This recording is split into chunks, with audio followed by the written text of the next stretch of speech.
Hey, welcome to the Sports Reverends podcast. My name is Dan. And my name's Drew.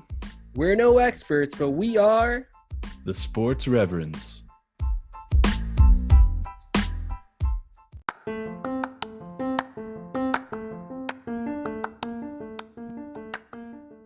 Train to Invest is one of North America's leading investment education and training corporations. Our purpose is to provide a new way for families, individuals, and communities to think about wealth management. Through teaching, training, and coaching individuals in the art and science of self-directed investing, we focus on a foundation based on capital preservation. Train to Invest offers a complete education and training experience, focusing on fundamental analysis, technical analysis, risk analysis, and developing skills for active trading. To find out more, visit our website at www.traintoinvest.com and download our free ebook to start your journey towards financial freedom.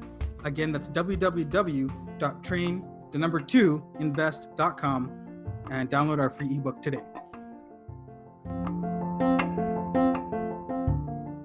Happy May 4th, everybody. Happy Star Wars Day. I hope you had a great Star Wars Day. There's a lot of notable May 4ths throughout history. One of them I'm going to highlight is the Toronto Raptors actually won their first playoff series in 2001, led by the Vince Carter against the New York Knicks.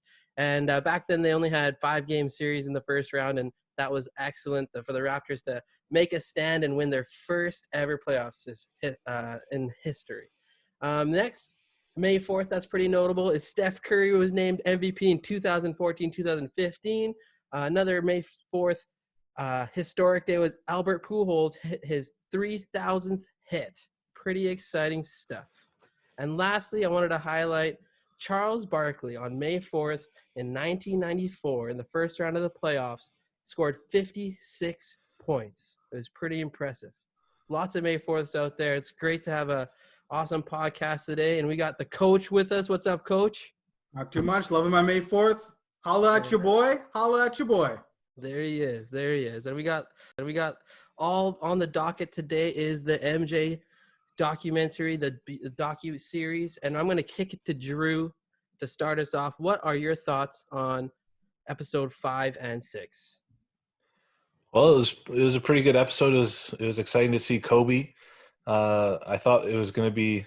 I was talking to Joel earlier. I thought it was going to be more of Kobe, but But I love seeing just like the tenacity and the drive that MJ had at all times, like whether it be the All-Star game, and we saw earlier on in the doc that when they went over to Europe, and he's anything he's putting his all into, and just the drive. Love seeing the dream team. Like I wasn't old enough to remember the dream team, but it was pretty cool to see all those players. The beef between him and Isaiah a little more. I love seeing those beefs. We don't really see that in today's game all that much. Everyone's, buddy, right? And I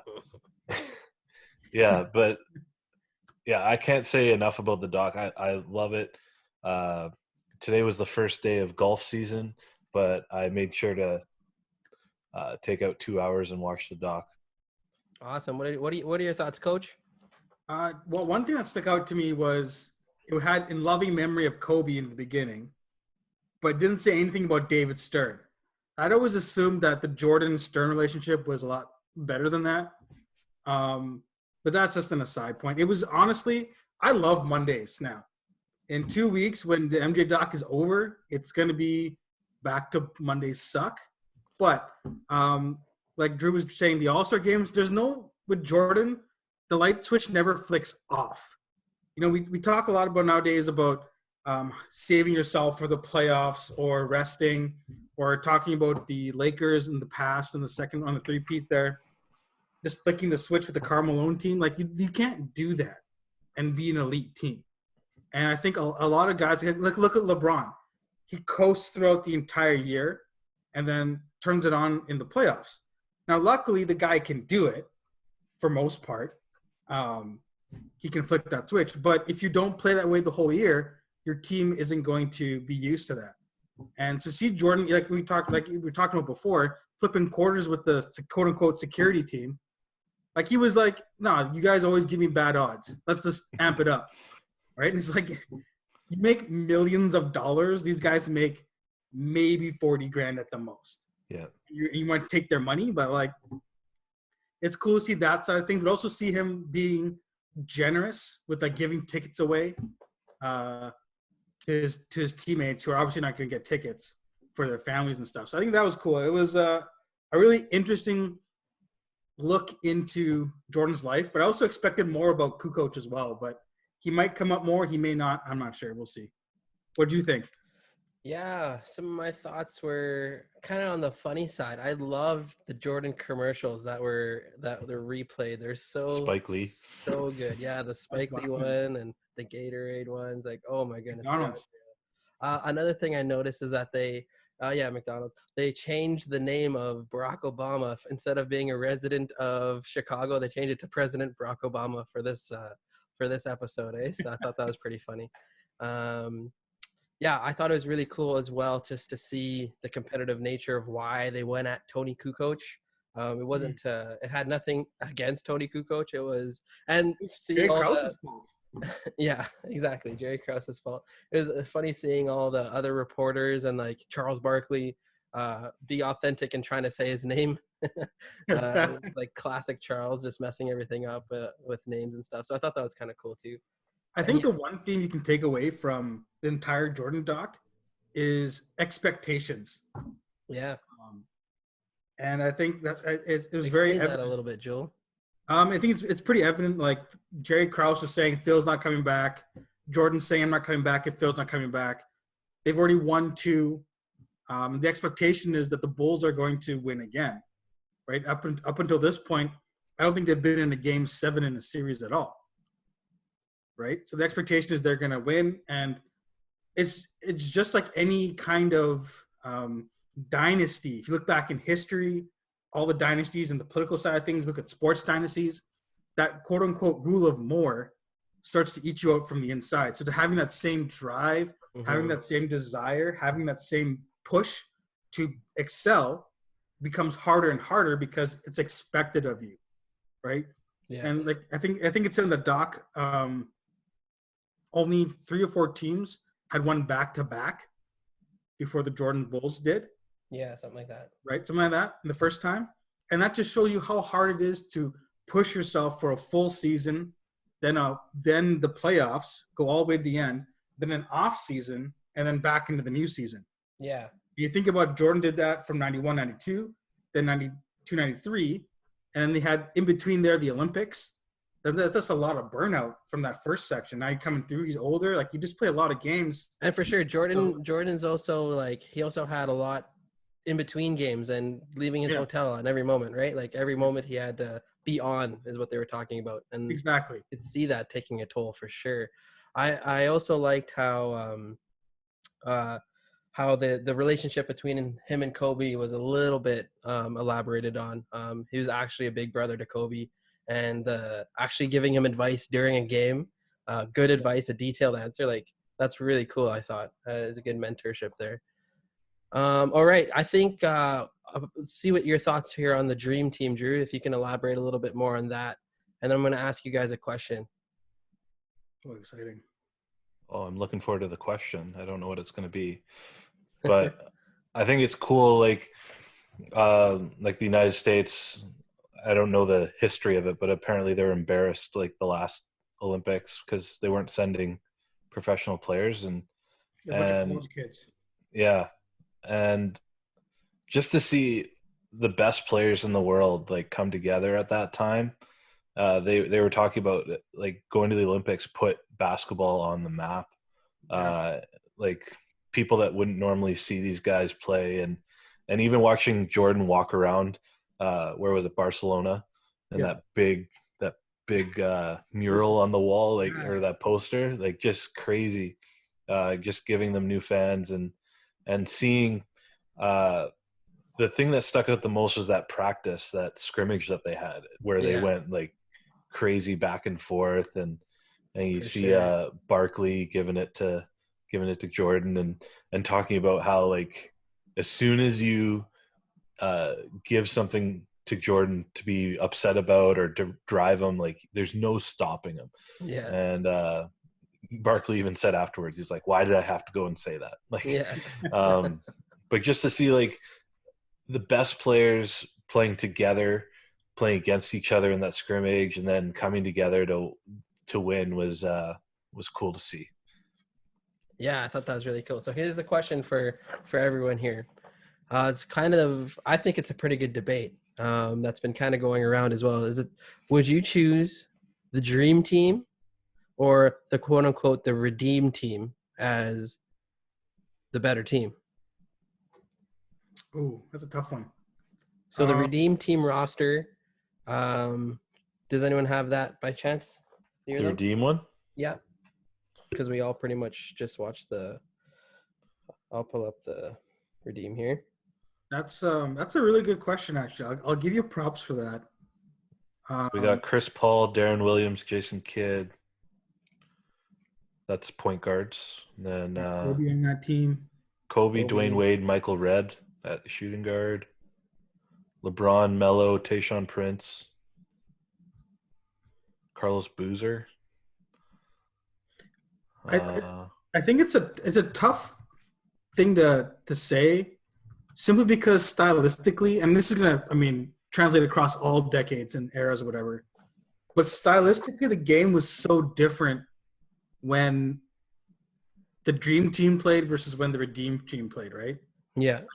I was just flipping through Instagram today, and on the Ringer, I saw Bill Simmons talking with his buddy about the best teams ever, and he was saying that Warriors team with Durant versus these Bulls. If you just plop the Bulls team in from 97, 98, it's unfair because they have no idea what's going on, right? Because the game is just so different, right? Because they're not. You look in the layup lines, guys are shooting threes all of a sudden versus them who are just going in for dunks, right? Yeah, true.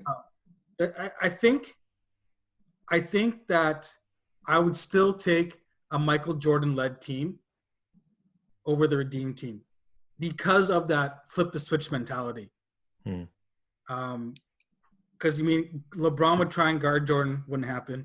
Kobe would try, right? And he'd probably do a decent job, I would think. But Mike would I just think Mike would just one up him. Yeah. The Redeem team, I think, doesn't have that will to win that Jordan's team would have had. Because you got Magic on that team.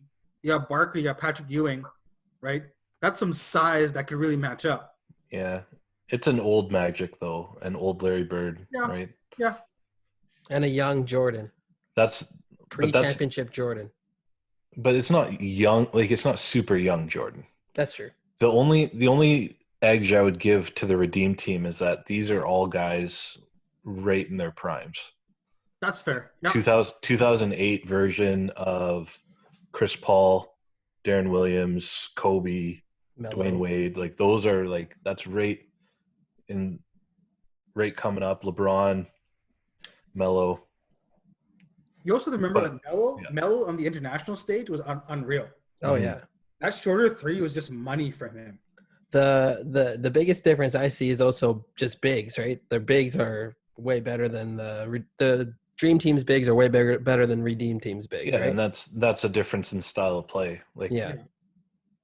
So basically, I'm not necessarily sold that if just because the NBA has changed to 3-point shooting, I know the fouls and physicality has all changed, but I'm not sold on just because the Warriors kind of changed the league and everyone's using the analytics to shoot threes. If your roster isn't made to like shoot threes, right? Yeah, if you build around your team and how they play, I still think if they're good enough that way, it would translate to today's game. No, I agree with you. I think the point they were making is if you just went back in time using Back to the Future, grab the guys, drop them in a game, it would be unfair.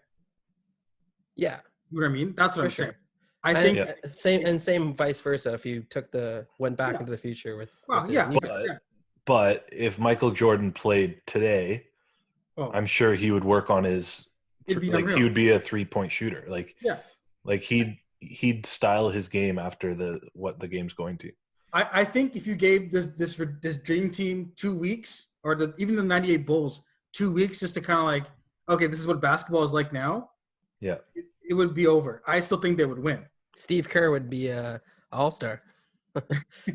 Just hitting open Didn't trays they all ask day. Steve Kerr that? Like who would win or his Warriors Yeah, I against think they or the asked him for Bulls? sure. I think he gave a humble answer. Yeah. But I think he would actually be a pretty big name in our league today because he can play defense as well. Yeah. And, But- well, I mean, he can play defense like Steve Nash can play defense. Whoa. Okay, come on. That's yeah. I don't know. You're giving a lot of credit. I think you give more credit to Steve Nash on defense than I would. I also didn't realize that the big shot that Paxson hit there. That was such a big thing. Yeah. Yeah, and he wasn't like he said I wasn't supposed to get the ball in that play, but as a player you're always ready to take the big shot. It was like the 2008 Linden Christian Wings Division 12 finals where Steve Cameron gets the ball in the corner, hasn't Almost made a hit the shot all ceiling. game. It's the game winner. No one talks about the guy who scored 28 points that game. Just Steve Cameron. Who was that, Daniel? That was me. Oh man. That was me. Man. How many years have you been out of high school? Too many. Yeah, it's time to stop telling that story. Yeah. It just came up on my Facebook story reminders. Steve Cameron put up he had his little clip. He only had the clip of his shot though. Of course he did. What else would he have of? He had to delete the rest of the game, he said. So Yeah. it's fantastic. I think, Okay. So before you jump off the dream team, I think the one thing that really separates Jordan and LeBron and Kobe and the whole dream team versus redeem team is the exposure that basketball got. Nowadays, everybody knows what basketball is. With social media and all technology, you can stream the games wherever you are. Back then, people had to watch games on tape delay. Yeah. Right? There's no Twitter, there's no Instagram, there's no live streaming. And people always say but don't you think the NBA has grown more globally now than it did back then? Like it just started, but now it's like without that dream team, this whole global expansion is 10, 15 years down the line. It really jump-started everything. And because basketball as early as 1986, like the early 90s, was still on tape delay in some places in the States. Yeah, it wasn't very popular. The whole the real difference is Michael Jordan as a brand and as a person just exploded. Yeah. Right. And so like the LeBron, those guys can brand themselves and market everything, but there's not going to be a whole culture of people who've never heard of basketball or never seen NBA players. For sure. And I think that's a great point. Maybe that's a good transition point about even talking about Michael Jordan's brand. How even hip hop star Nas was quoted in there saying that a Michael Jordan shoe is like a lightsaber, getting a lightsaber from Star Wars, right? That's how special it is. His brand is what is so phenomenal to me. Like to this day, he still sells the most sneakers. Like that's wild. Yeah. And I think it's a cool story. I never heard about his mom like forcing him to go take the interview. Yeah. He didn't want to go. For sure. Adidas couldn't come up with a shoe either. It's like, come on, man. Yeah. They paid him $250,000 as a rookie. Yeah, that's crazy. That's like they took a chance, and that was the best investment they've ever made, I think. You guys can't remember Converse being a good shoe. No. I remember Dwayne Wade came out with a line of Converse. Oh yeah. Yeah, that's the fair. black and white ones. They would cut up the back of your ankles, I remember. They were not very good. It's funny because like even your sweater right now, Air Jordan, like that's right. And it's like iconic. Yeah. Right? Like everybody knows what it is. And if Nike didn't take that chance, like they sold so many shoes in that first year, they must have been like, oh. Exactly. Well, over 100 million they made. They were expecting to make 3 million. They made over 100. In 3 years, right? Yeah, that's wild. All right, so speaking of Nike taking a gambling chance, let's talk about Jordan's gambling. What was your first impressions? Whoever wants to go. You Wanna can go Tim? ahead, Joel. Okay.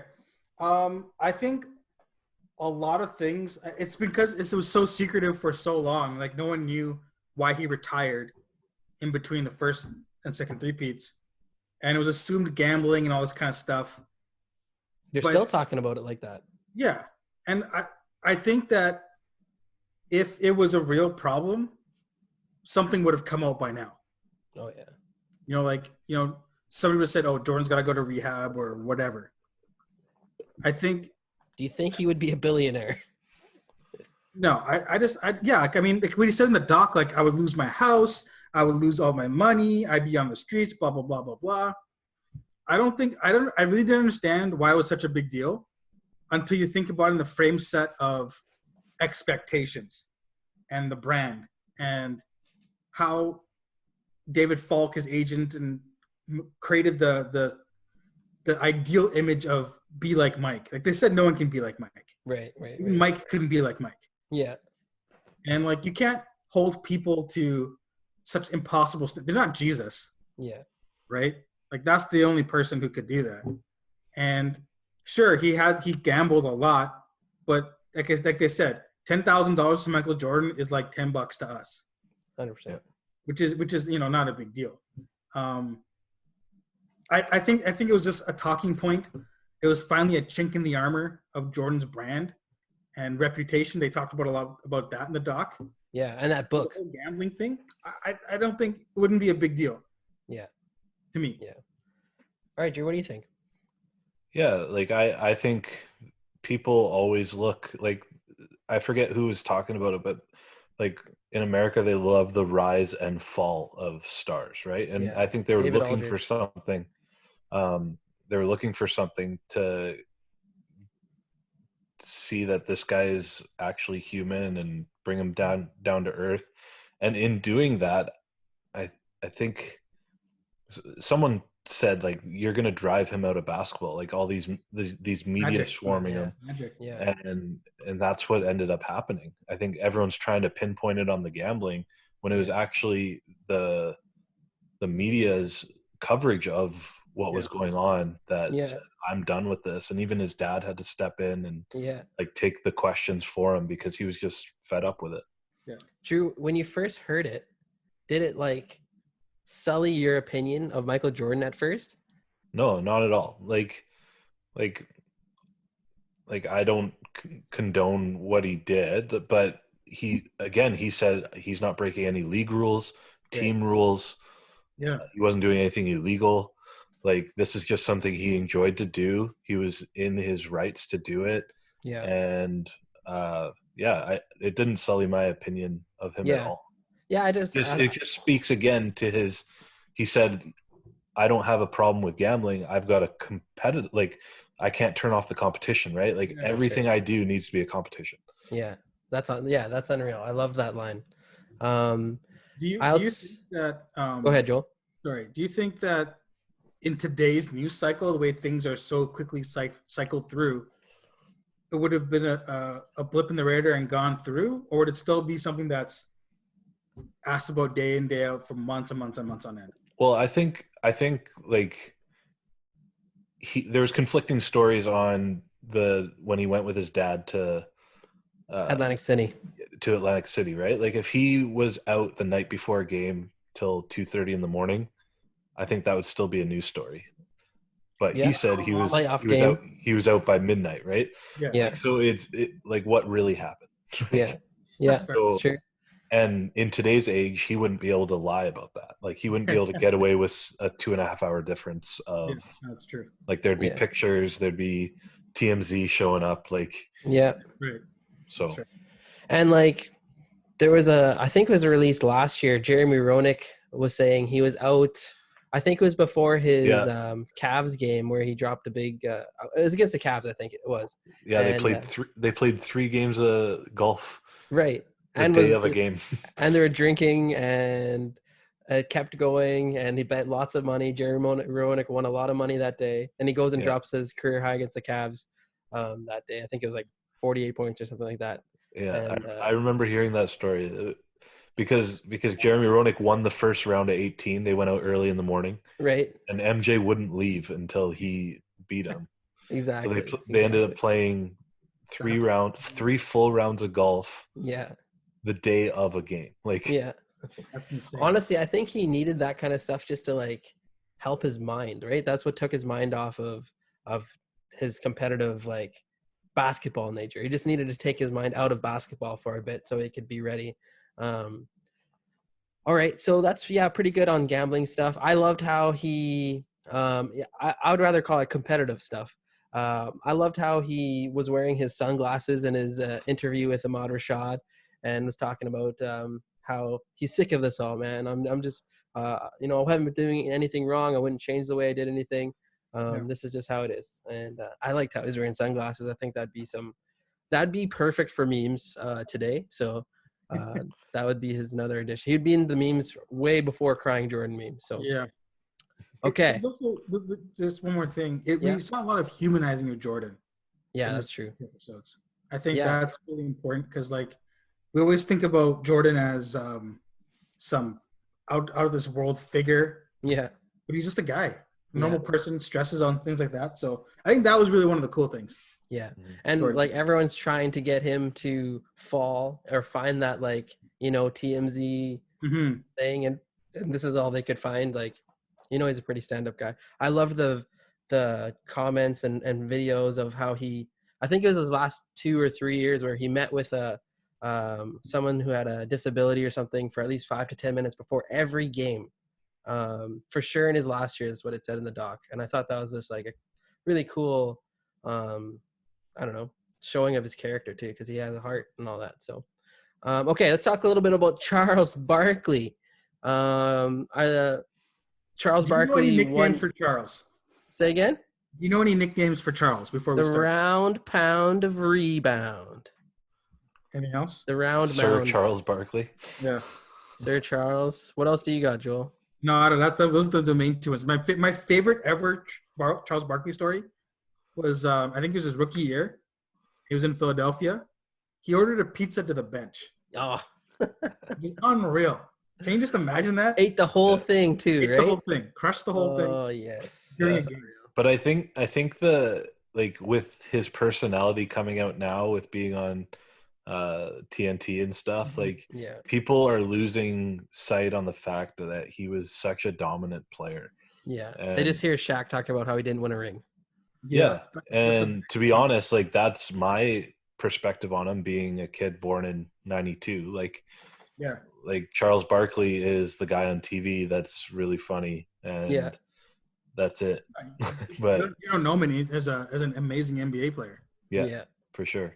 Going into game 3, they're down 2-0 in Chicago. Was it triple overtime?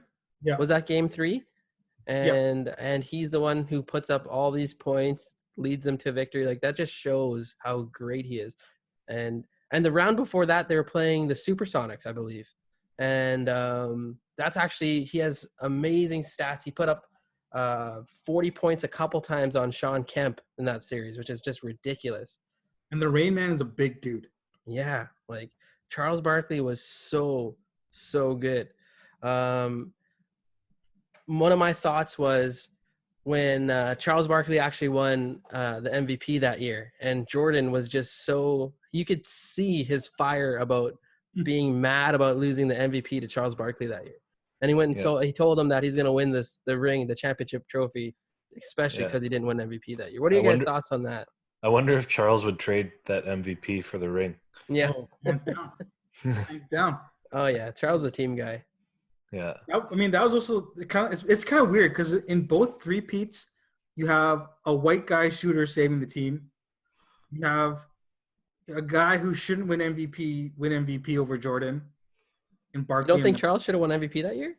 It's Jordan. I'm going to be biased towards Jordan regardless. Yeah. It's very weird, the similarities that come through. Yeah. As to your question about Barkley, he kind of gets lost in the shuffle. I agree. Definitely gets lost in the shuffle, especially because you go 92, he makes the finals, and that's it. That's the last time you see him in the finals. right? Then it's playoff out, playoff out, playoff out. And then so you got the Jordan, then you have Houston winning everything. You got Jordan again. Yeah. You get the Lakers, and he's out of the league. Yeah. It was a tough run for Charles. And is even in the documentary, it says the toughest team they played that year was the Knicks in the Eastern Conference Final, the Bulls, right? And that was a great series. That it looked like a great series, that's for sure. That was so physical. Like, oh my goodness. And I didn't realize how good the Knicks team actually was. It wasn't just Patrick Ewing. John Starks and they were a good team. Those dunks that John Starks had, like over those big guys, like just like unreal. Sneaky bunnies on this guy, and he's fighting everybody. Yeah. John Starks is like, wow. Something that stood out to me was when the Bulls were down by 4 points in the last minute, like how easily they let Michael Jordan score. Yeah, absolutely. Like he just went coast to coast. Yeah, but no one even stepped up. Like, yeah. That looked it looked funny. It almost looked like they were expecting the Bulls to come out and take a timeout or something, like come down the floor and take a timeout. But that puts his head down and goes. Yeah. Well, I found some more Charles Barkley nicknames. Okay. There's the Chuck Wagon. Nice. Yeah. The Prince of Pizza. The Incredible Bulk. The Leaning Tower of Pizza. And Bread Truck. Nice. Oh, and one more is Boy Gorge. Boy Gorge. No. Nothing about Krispy Kremes in there? Nah, not that I can find here. Oh, but man. Those are delicious. Yeah, that's true. Yeah, we should get Krispy Kreme to do this pod. That'd be unreal. Yeah. That's our shout out to Krispy Kreme. Be our next sponsor, please. No free ads. Yeah. You can pay us in donuts. Okay. Yeah, I really like that competitive side of Charles Barkley as well. And the underrated player in that first 3P team, like how good was Horace Grant? Like he's unreal. Yeah. I didn't think he was that good, but he's really, really good. Goggles and all. Like he's throwing down, he's rebounding. He had tough covers. Like, come on. He's the guy. He had to cover all the bigs, right? Like he was it's surprising. You just think of that first three-peat as just Jordan and Pippen. Yeah. Kind of throw Horace Grant in there. And in the doc, you see the guy is just jacked like nobody's business right now. Huge, yeah. It was too bad that, according to the doc, he felt overshadowed by Jordan. Yeah. And he took that personally. Yeah. Yeah. It's because, I mean, if a few things swing the right way, maybe Jordan doesn't retire the first time. Maybe. Right? Keep that team together. You know, I mean, again, there's a lot going on in Jordan's life too. I think like his father passing away. Yeah, that was big. And all that, right? It just got to him. So wanted to carry out his father's wishes for him and all that. I think they're probably going to get to that in the next episodes. Do you guys like how it's jumping from like all over the map basically? It's cool. It's going back and forth. I like it. Yeah, it's nice, eh? Like Any other thoughts, guys, on this Jordan doc? Oh, I'm excited for next Monday. Oh, I can't wait. I think it's. I'll wrap it up myself on thoughts about this. It is showing a lot of people who didn't get a chance to see Michael Jordan a rare look into him. Yeah. Mm-hmm. You can look at YouTube videos, you can look at whatever, but it doesn't really encapsulate who he was and the impact that he had in the game. Yeah. And I think that's the biggest thing that makes him the GOAT, is because he changed the game forever. Like even when you watch guys play today, they don't attack the rim the way he does, right? They don't use the moves. He does the counters left and right. The whole idea of a mid-range jumper is gone, right? Like you've outlawed that. But Jordan was money. He was super efficient from wherever he shot. Mm-hmm. And I think, Drew, you hit it on the head. I mean, if he played in today's NBA, he'd be an amazing three-point shooter. Yeah. Jalen Rose said he would average 2 more points a quarter and at least 2 free throws more a quarter. Yeah. So that would bring his average up to about 40. Yeah, like it's easy to see that, especially with the way the game's played today. Yeah. Right? And I think that's one of the really exciting things about getting this documentary is seeing the competitiveness and the work ethic that he put into his craft and how he made that a priority versus guys today about, oh, my brand, this, that, the other, what I drive, all that kind of stuff. You're kind of seeing that in Giannis, I think, a little more as he's working his way to develop the weaknesses in his game. But again, no one touches Jordan in that kind of aspect. Yeah. I think that's really cool about the doc. Yeah, I like that. It also showed that even though he didn't talk and still doesn't talk about politics and stuff like that, he still was generous and charitable and gave money out and respected his parents and all those kinds of things. So you can see that I kind of expected the background of Michael Jordan to kind of be you know how NBA superstars are, like womenizers and doing all these kinds of other stuff, right? But you can see that he was like, he's a super chill, relaxed guy, right? He just wants to hang out. And sorry, say that again? He's a mama's boy. Yeah, he's a mama's boy. Like, just a gym rat at the end of the day is what he is. So next pod, hopefully we're dropping one this week, midweek sometime. Stay tuned for that. Make sure you guys like, subscribe, everything you can do on all major platforms. We're also on YouTube now. Shout out to Star Wars Day once more. Drew and Joel, you have to name your favorite Star Wars, either character or movie. Ooh. Choose one. My favorite movie is Revenge of the Sith. Okay. And my favorite part of that movie is when Anakin turns. Okay. That's like a very rare answer. I'll give you that, though. That's good. I'm deep, man. I'm deep. That's good. What about you, Drew? Who's your favorite character or your favorite movie? He's Googling Star Wars right now. Give him a chance. I definitely am. Jar Jar, right? How about you, Dan? What Drew's figuring it out?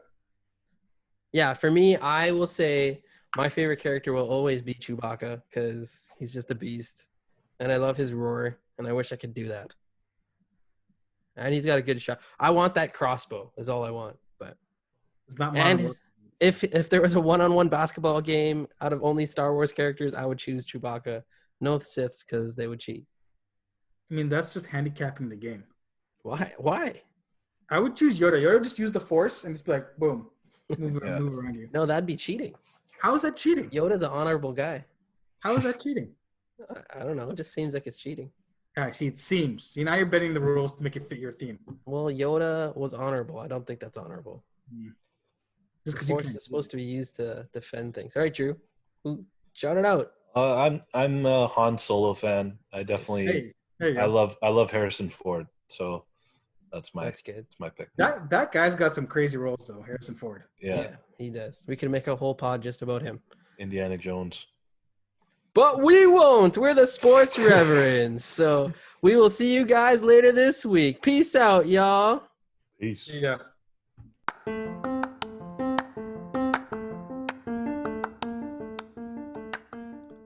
Samara & Jane is an Australian-based accessories retailer with all of the latest fashion trends from around the world.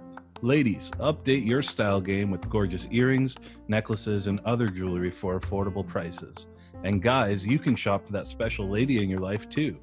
Use discount code SPORTSREV30 for 30% off your entire order. That's SPORTSREV30 for 30% off your entire order. Use discount code at checkout at SamaraandJane.com.